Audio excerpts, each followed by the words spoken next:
Finally আবার আমি video edit করতে পারলাম। দেখো কেমন আছো সবাই, আশা করি ভালো আছো। আমিও ভালো আছি। আমার ছেলে ঠিক করে দিল।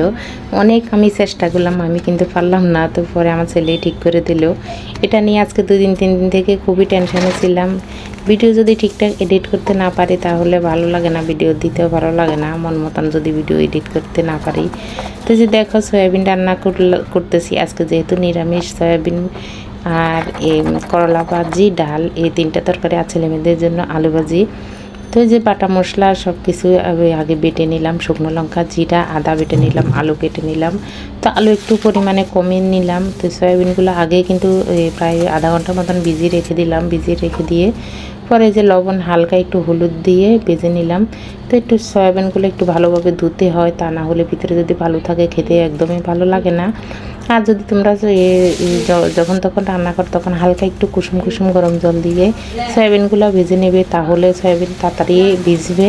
তো আমি একটু আগে ভিজিয়ে নিলাম, তো সেজন্য আর গরম জল দিইনি। তো যে দেখো এখানে শুধু ফোড়নে 5 ফোড়ন, শুকনো লঙ্কা দিয়ে তো মিক্স মশলা সব কিছু দিয়ে, তো এই যে দেখো দিয়ে দিলাম। এখন এই যে সয়াবিনের তরকারিটা হয়ে গেল আমার, এখন তুলে নিতেছি। আজকে কিন্তু আমি আলাদা কিন্তু আলু ভেজে নিয়ে এমনি দিয়ে দিলাম, কিন্তু তরকারিটা অনেক ভালো হয়েছে। তো আজকের মতন রেসিপি এই পর্যন্ত, টাটা।